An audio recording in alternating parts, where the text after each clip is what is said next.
Olá, boa noite a todos. Eu sou Adriana Bittar, sejam todos muito bem-vindos. É um grande prazer apresentar o evento de lançamento das lentes Roya MyoSmart, a maneira inteligente de tratar miopia em crianças. A miopia é um problema crescente e uma preocupação global. Estima-se que bilhões de pessoas, ou metade da população global, podem ser afetadas pela miopia até 2050. Desenvolvida pela Hong Kong Polytechnic University em colaboração com nosso parceiro de pesquisa, esta lente é especificamente para a correção da miopia, diminuindo sua taxa de progressão, controlando seu avanço.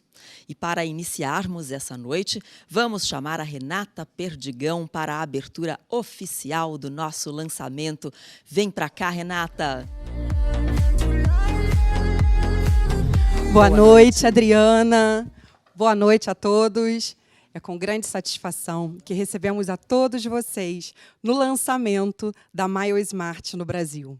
A Roya, sendo uma empresa dedicada e focada no desenvolvimento de novas tecnologias, não poderia deixar de contribuir com essa importante inovação para o controle da miopia. Então, aproveitem o evento e sejam muito bem-vindos. Adriana, é com você. Muito obrigada, Renata. Muito obrigada pelas palavras. Que bacana. Vamos agora conhecer um pouco das novas lentes MyoSmart com um vídeo especial que o time preparou. E não se esqueçam de mandar a sua pergunta aqui no botão abaixo da live. Então, roda o vídeo. Your children's happiness begins with what they see. But without adequate management of nearsightedness, also known as myopia, their sight may deteriorate over time.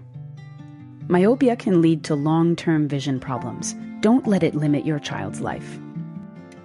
Introducing MyoSmart, the innovative prescription lens with exclusive DIMS technology that provides clear vision for your child to manage myopia progression simultaneously. It's child-friendly, safe, effective, and non-invasive. MyoSmart can slow down myopia progression, allowing children to enjoy their lives by seeing clearly. Help your child grow up without concerns. Look to the future. Ask about MyoSmart, the smart way to treat your child's myopia. Incrível, isso é MyoSmart. E para nos acompanhar nesse evento, vamos trazer os speakers Roya. A partir de hoje, eles falarão sobre a Roya e a MyoSmart pelo Brasil. Vamos lá, Dr. Leon Gruppenmacher, Dr. Caio Nascimento, doutora Juliana Rosa, Dr. Rafael Arruda, o Dr. Rodrigo Santos e a doutora Cíntia Larsen. Sejam todos muito bem-vindos. E para iniciar as nossas apresentações, vamos receber agora aqui no palco o Dr. Francisco Hiroshima. Ele vai trazer o tema Estudos Epidemiológicos sobre a Prevalência da Miopia. Pode entrar, Dr. Francisco Hiroshima, seja muito bem-vindo. Oi, Adriana, muito obrigado. Quero convidar a todos agora para esse momento acompanhar a nossa apresentação, falando um pouquinho da epidemiologia da miopia e o que vem a ser a teoria do defocus periférico. A gente vai apresentar isso para vocês e tentar tirar todas as dúvidas relacionadas a isso. Para vocês terem uma ideia, hoje, alguns estudos demonstram que em 2010 nós já tínhamos 1,4 bilhão de pessoas com a miopia, isso correspondendo a 27% da população mundial. E se a gente tiver uma abrangência mundial, nós podemos observar que em Singapura, nas crianças de 12 anos, a miopia já responde por 67%.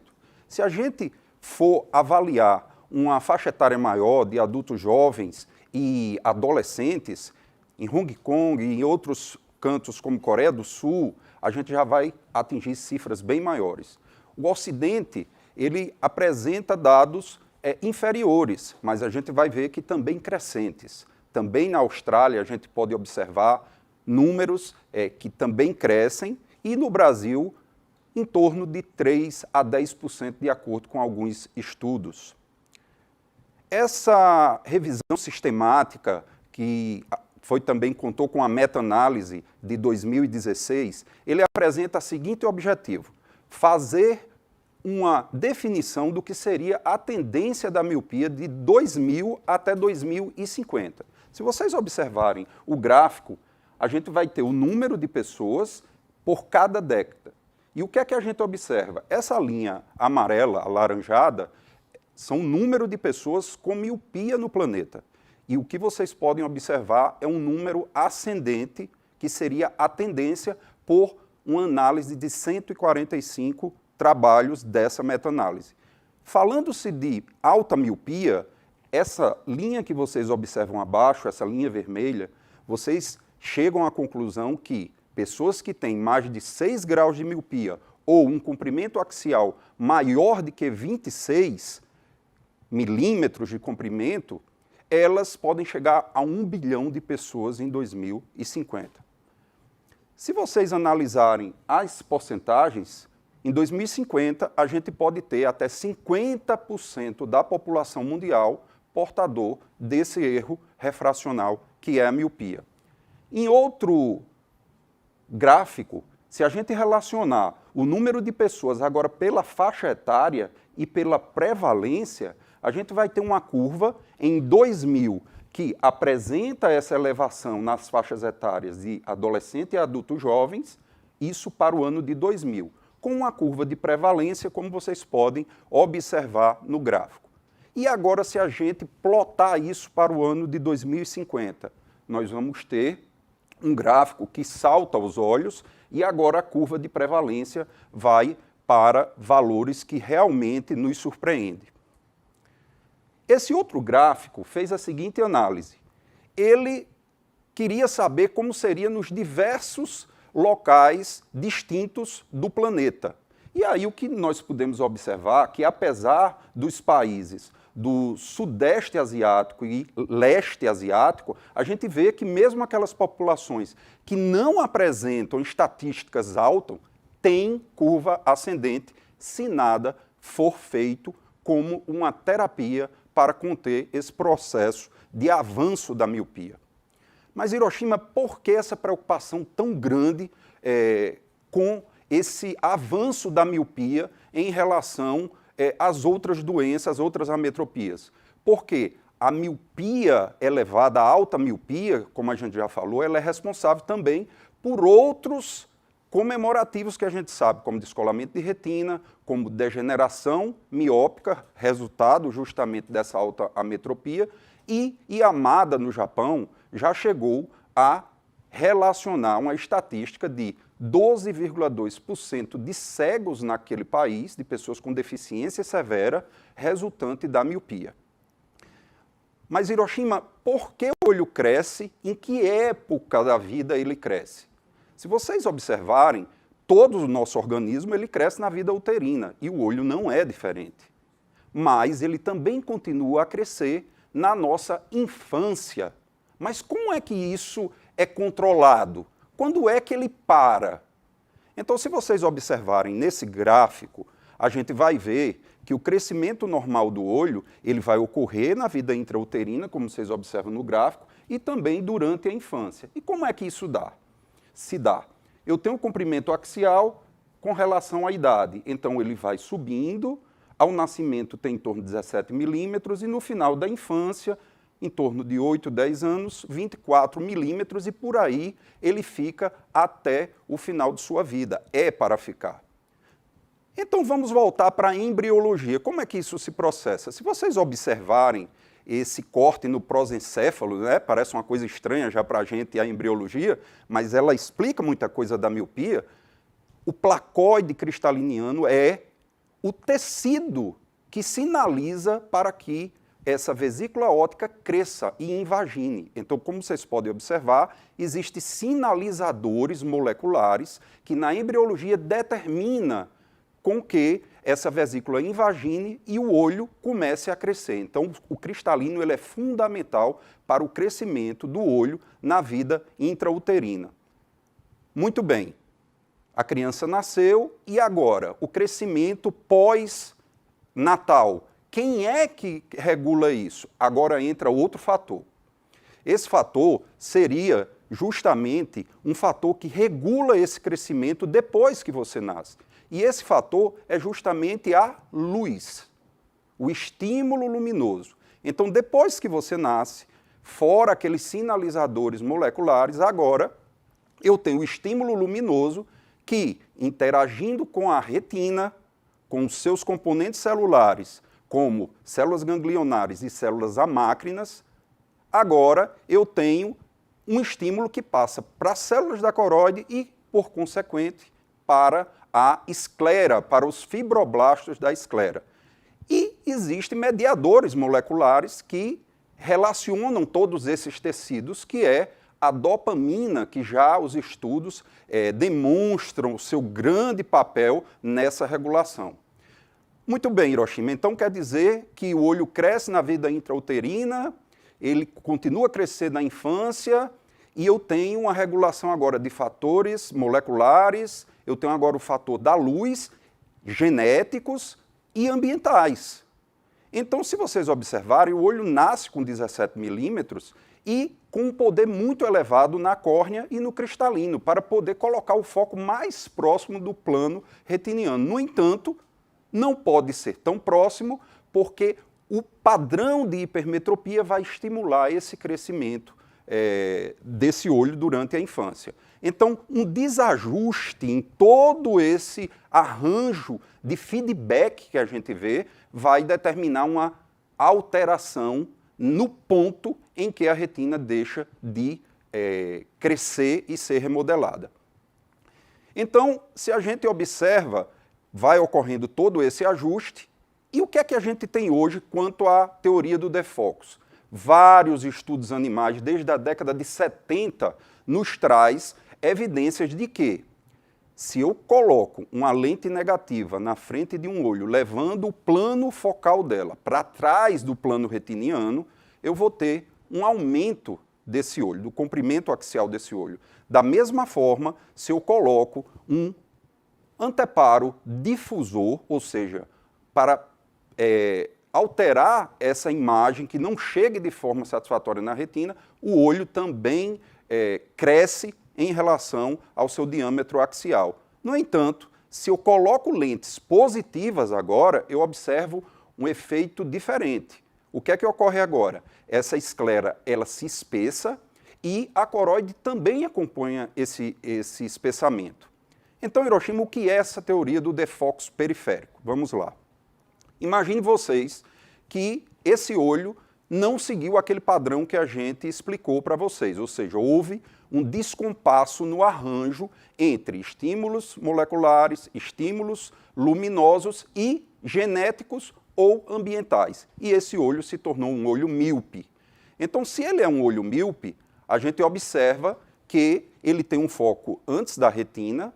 No entanto, os raios periféricos não vão ter a mesma simetria com relação ao plano retiniano. A gente vai ter agora um plano focal que eu vou ter uma porção míope e uma porção hipermétrope, originando imagens desfocadas tanto na média periferia como na região central daquela retina. Então, isso eu posso identificar uma região central de defocus miópico e uma região na média periferia de defocus hipermetrópico.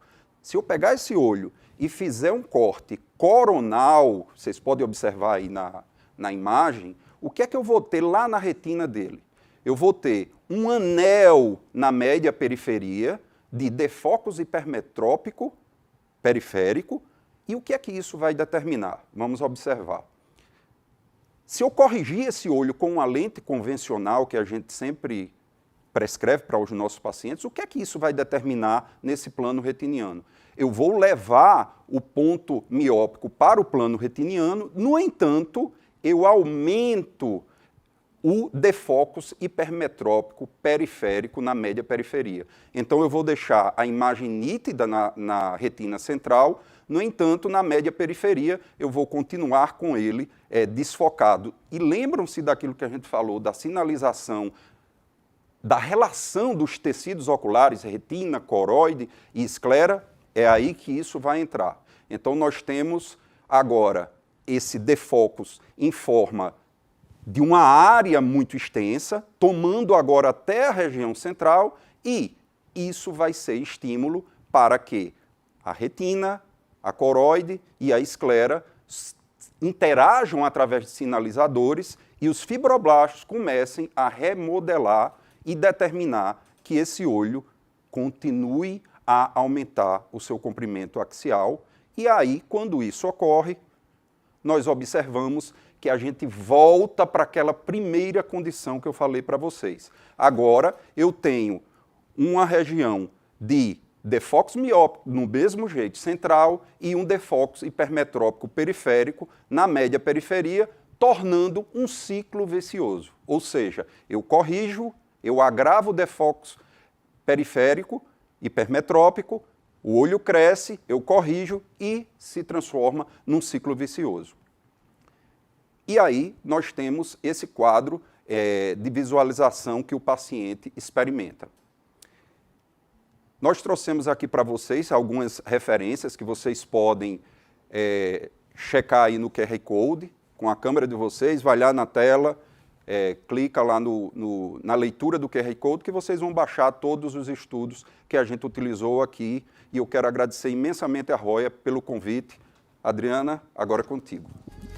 Muito obrigada, doutor Hiroshima, médico e speaker da Roya. Muito bom poder ter aqui o senhor compartilhando os seus conhecimentos. Vamos agora chamar o doutor Celso Cunha, médico consultor da Roya. Ele vai nos apresentar as informações técnicas e a adaptação com as lentes Maio Smart. Lembrando que vocês podem continuar enviando suas perguntas aqui para a gente, porque teremos um momento para respondê-las. Doutor, por favor, pode vir. Obrigado, Adriana, pela apresentação. Está excelente, altíssimo nível. Muito obrigado. Muito obrigada. Bom, boa noite, pessoal. Vamos falar aqui para vocês um pouquinho das características técnicas das lentes Maio Smart, né? Então, a gente tem que começar com a ideia do que é esse conceito inicial da lente, né? Então, DIMS, né, o apelido, então vem de Focus Incorporated Multiple Segment, que foi desenvolvido na Hongtech, na Polytech de Hong Kong, na University, e começou, na verdade, não agora, não recentemente, começou lá atrás, nos anos 2007, já com um estudo sobre lentes de contato, também em defocus. Um pouco antes disso, ali pelo começo do ano 2000, já começava os estudos relacionados com a teoria do defocus. Então isso é muito tempo de estudo lá atrás. E os estudos realmente relacionados com a lente DIMS começam em 2011. E aí os primeiros clinical trials começam em 2014, que finalizou com o famoso estudo de 2 anos. E agora, gente, 2022 agora, vai sair o estudo de 6 anos de follow-up. Primeira vez no mundo que vai sair tanto tempo de segmento.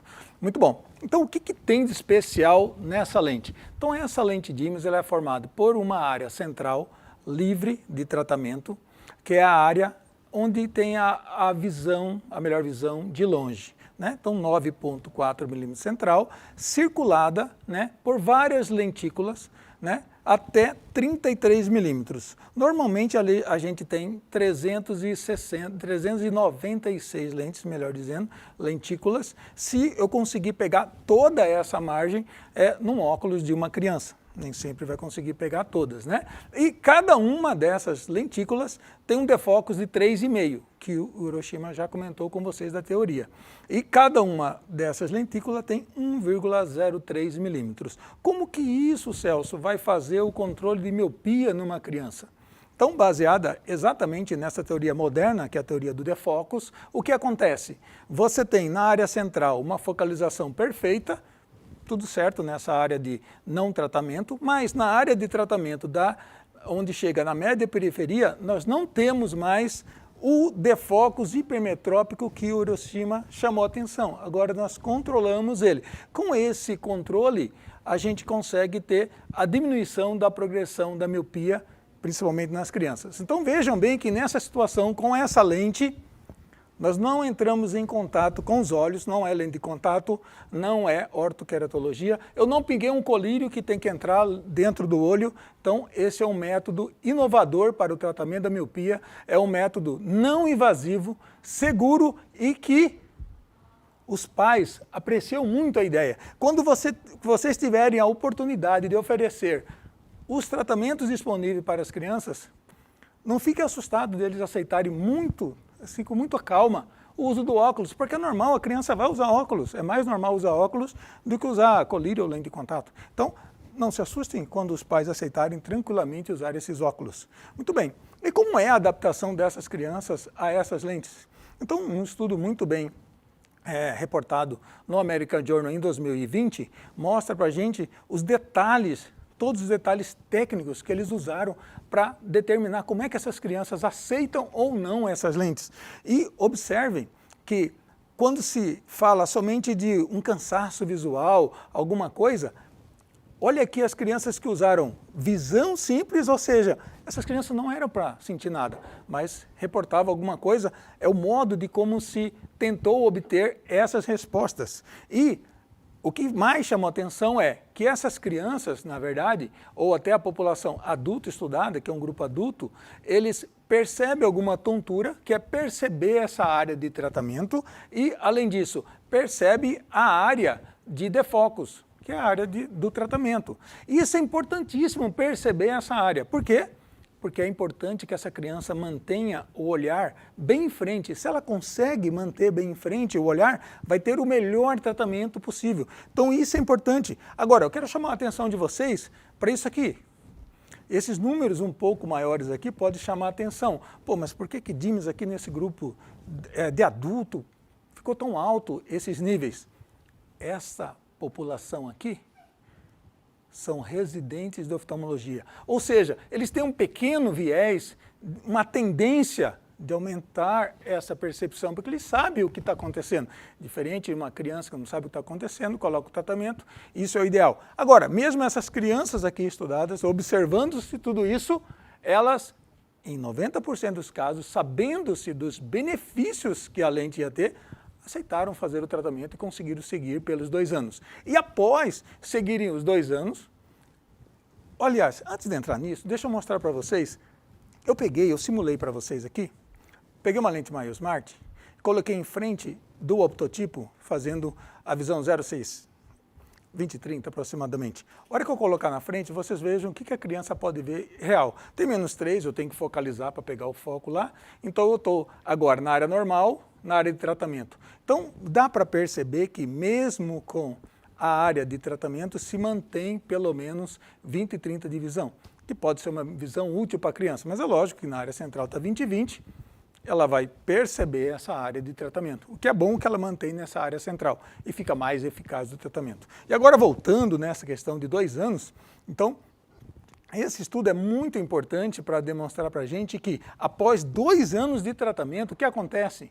Essas crianças não têm alterações de acuidade visual, porque usaram esse tipo de lente, não tem alteração na sensibilidade ao contraste e não tem alteração do seu equilíbrio binocular. Ou seja, essa lente é segura para esse tratamento dessas crianças. Muito bom. Agora, tem uma lente E no mercado, que saiu um pouquinho antes da nossa, então a gente tem que comentar alguma coisa, que mostra um estudo com 100% de adaptação. Tá, ainda vão ter umas diferenças, por quê?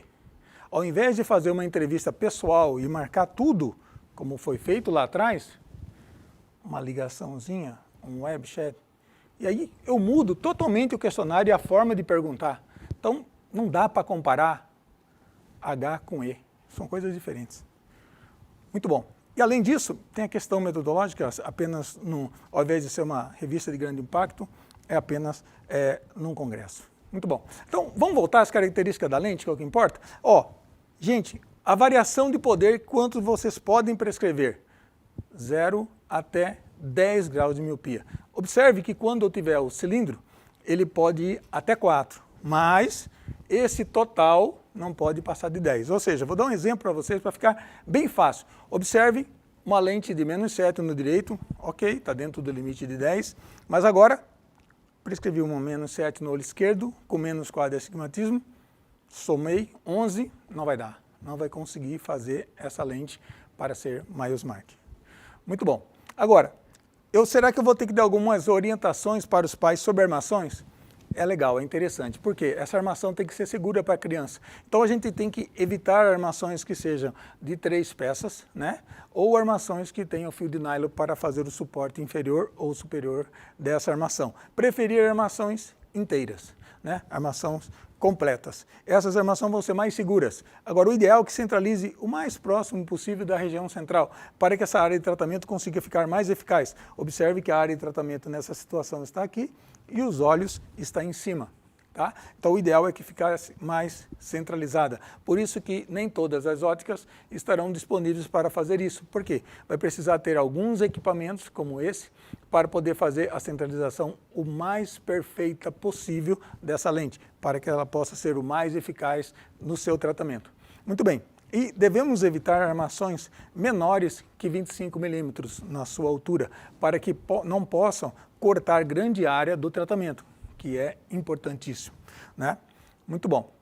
Agora, como é que eu vou fazer quando chegar uma MyoSmart no meu consultório? Como é que eu vou conferir essa lente? Então, essa lente, ela vem com uma gravação removível ao centro, um círculo com alguns pontos, que a gente vai pegar exatamente essa área e colocar no lensômetro e conferir qual é o poder de longe dessa lente, né? O poder real dessa lente da miopia. Muito bom. Agora, será que a criança vai passar com algum desconforto de todo mundo estar vendo essas lentículas? Gente, eu tentei fazer com a minha lente essa imagem, eu não consegui. É muito difícil capturar dessa forma. Uma inclinação muito específica, uma iluminação ideal. Então, não é fácil pegar isso. É difícil ver que você está vendo uma lente MyoSmart, tá? Então não é tão fácil, as crianças não vão sentir tão mal. E observem, pelo mapa mundi, onde estiver a parte colorida, é onde já encontramos no mundo inteiro as lentes MyoSmart disponíveis. E agora, a partir de amanhã, você pode prescrever as lentes MyoSmart no Brasil. Gostaria de lembrá-los que no mundo já temos, pelo menos em maio de 2021, já tínhamos, melhor dizendo, 500 mil de usuários de MyoSmart no mundo. 500 mil de crianças se beneficiaram desse tratamento. Já está fechando, pode falar já, Renato? Já está fechando já, maio de 2022 já está chegando. Próximo de 1 milhão de pessoas, 1 milhão de crianças já estão recebendo esse tratamento no mundo. Então, não deixe que os seus pacientes percam a oportunidade de ter um bom tratamento com essas lentes no controle da miopia. Era isso que eu queria passar para vocês. Eu deixo o meu e-mail, quem tiver alguma dúvida pode entrar em contato. E o QR Code é relacionado com o site da MyoSmart. Obrigado. Demais, muito obrigada, Dr. Celso Cunha, muito esclarecedores os seus direcionamentos e continuem mandando perguntas, porque o nosso time já irá respondê-las. Temos agora a apresentação da doutora Samantha Albuquerque. Ela vai nos explicar um pouco sobre os estudos da tecnologia da MyoSmart. Pode entrar, doutora Samantha, seja muito bem-vinda. Oi, Adriana, boa noite. Boa noite a todos. Então, vou conversar com vocês um pouquinho hoje sobre o follow-up, ou seja, o segmento desses pacientes do estudo feito com a MyoSmart. O estudo foi feito em Hong Kong, foram 183 pacientes, essas crianças estavam entre 8 a 13 anos de idade, na média 10 anos. A refração era entre -1 e -5, na média foi 2,9, ou seja, se a gente arredondar um pouquinho, a criança usava -3, astigmatismo baixo e, como critério de exclusão, acho que o mais importante salientar é que neste estudo específico, pedimos que não tivesse tratamento prévio com outro tipo de tratamento para controle de miopia. Para mostrar um pouquinho este gráfico, então, o estudo é um estudo duplo cego, randomizado, ou seja, tanto as crianças quanto os pais e o médico não sabiam que a criança estava usando ou óculos convencionais ou as lentes MyoSmart. E esse primeiro gráfico irá mostrar para vocês, olha só, a diferença entre, na linha laranja, os pacientes que utilizaram a MyoSmart ao longo de 2 anos e na linha azul, o controle. Observem o que aconteceu nesse gráfico ao longo de 2 anos com os pacientes que se utilizaram de lentes MyoSmart. Esse gráfico mostra a mudança na refração. Essas crianças que utilizaram durante 2 anos tiveram uma mudança muito pequena. Então, ao longo de 2 anos, apenas 0,4 de mudança no grau. Em contrapartida, vejam o grupo controle da linha azul. A mudança já foi bem mais significativa, ao redor de 1. Ou seja, nesse follow-up de 2 anos, o controle foi bastante significativo, nós reduzimos a progressão da miopia ao redor de 59%. Continuando, temos essa outra tabela que traz uma informação bastante interessante. Vejam que nessa faixa etária de 12 a 13 anos, o controle foi muito bom. E isso é muito parecido com quaisquer outros tratamentos para controle de miopia, seja o estudo da atropina, ortoceratologia, lentes de contato que trabalham com defocus ou outra lente de óculos. Prosseguindo então, agora eu vou falar um pouquinho do comprimento axial, ou seja, o tamanho do olho, o diâmetro antero-posterior. Então, observe novamente no gráfico. Vamos observar a linha laranja ao longo de 2 anos, desses 24 meses, aqui os pacientes que se utilizaram das lentes MyoSmart. E quanto será que mudou no comprimento axial? Vejam que a mudança foi de 0,2, ou seja, ao longo de 1 ano, a mudança foi de 0,1. É absolutamente dentro do normal, dentro do que a gente estava esperando. E em contrapartida, novamente, no nosso grupo controle, aqui em azul, a mudança já foi mais significativa, ou seja, o comprimento axial aumentou em torno de 0,5, está fora da curva, e mudança no comprimento axial, gente, não é só grau, traz também outras repercussões da alta miopia, como já foi explorado anteriormente pelo Hiroshima e depois reforçado pelo Celso. Nesse follow-up de 2 anos, então, o controle foi de 60%, um controle muito bom. E aí, o que faremos? Bom, a gente tem que ver que depois de 2 anos, baseado em evidência científica, num exame super bem feito, a gente viu que o controle existe. E aí, a gente não pode, não é eticamente bacana a gente continuar não tratando. Então, foi oferecido para o grupo controle, que havia usado lentes convencionais, o uso da lente MyoSmart. Vamos falar aqui um pouquinho desse último gráfico, então. Então, sempre no laranja MyoSmart, o controle no azul. O que a gente vai fazer? O que vai acontecer com essas crianças agora que a gente mudou a lente? Ambas usarão as lentes MyoSmart. Observem que controle interessante nós vamos ter do diâmetro anteroposterior, do comprimento axial. De 0,3 vai pular para 0,08. Ou seja, é uma lente, é um tratamento extremamente efetivo. Tá? Lembrando, então, as crianças começaram lá com 8 a 13, no final desse estudo de 3 anos, a gente vai terminar com pacientes com 16 anos, e a gente vê, então, que funciona. Quero agradecer, então, agradecer a Roya, especialmente por fazer parte desse time. Muito obrigada, doutora Samantha, médica speaker Roya. E é isso aí, né? MyoSmart é realmente a maneira inteligente de tratar miopia em crianças. Chegamos ao momento de responder as perguntas que recebemos, mas olha, ainda dá tempo de enviar mais perguntas, então continue mandando suas dúvidas para a gente. E para quem já tiver interesse em obter a certificação de prescrição de MyoSmart, é só acessar o QR Code na tela ou o link aqui abaixo. Quem tiver a pontuação necessária já terá o seu certificado disponível. E para mais informações é só acessar o site www.myosmart.com.br. Eu vou convidar de volta os médicos aqui ao palco para que a gente possa iniciar a nossa sessão de perguntas e respostas. Vou ficar aqui do meu lado. Então eu já vou começar pelo Dr. Hiroshima, que está aqui pertinho de mim. A recomendação de idade mínima e máxima em que o efeito do retardo da miopia é eficaz, doutor? O que se observa é que desde o princípio do surgimento da miopia, isso já pode ser utilizado. A faixa etária até onde vai ser estabelecida foi definida pelo registro em que a Anvisa foi solicitado à Anvisa, mas isso com certeza deve se ampliar ao longo do tempo. Perfeito. Doutora, há limitação de grau mínimo ou máximo para prescrever a lente? Bom, de grau máximo, como o Celso mesmo disse, a gente tem que prestar atenção no componente do cilindro, ou seja, do astigmatismo. Então, isso não deve ultrapassar o número 10, né? Não deve ultrapassar 10 dioptrias. Perfeito, muito obrigada, doutora Samanta. Agora, doutor Celso, é necessário algum exame específico para prescrever Maio Smart?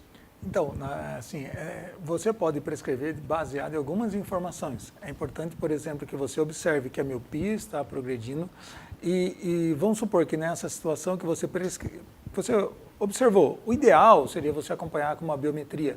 Nessa biometria você vai entender melhor essa variação axial. Agora, se você não tem a disponibilidade de uma biometria, você já tem exames anteriores que estão te mostrando que está variando a refração. E você encontra uma ceratometria baixa numa criança, 41, 42, vocês não vão pensar que é ectasia, que é cônica, alguma coisa. É bem provável que essa criança está fazendo um crescimento axial. E aí, nessa situação, a melhor opção seria começar com o Maio Smart. E aí, lembrar que, se você vai acompanhando nesse critério refracional, é importante que de tempo em tempo você observe se a armação está bem ajustada ao rosto, para fazer com que tenha o máximo de efeito benéfico possível esse tratamento.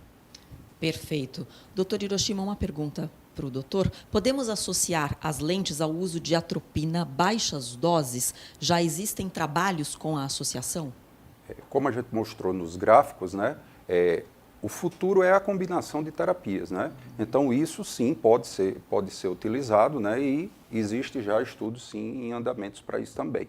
Perfeito. Doutora Samanta, qual será o preço desta lente para o consumidor final? Eu chamo o que eu faço? Chamo Renata, chamo Celso. Pode passar a bola para o doutor Celso.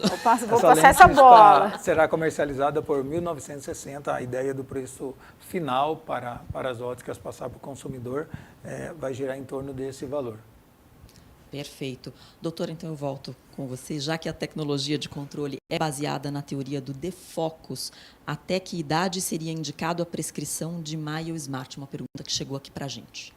Então, o trabalho, ele terminou com 16, mas está tendo uma continuação, então, e tudo indica o quê? Que efetiva, ou seja, não tem por que nós pararmos alguma coisa que esteja funcionando, então poderia continuar a ser usado.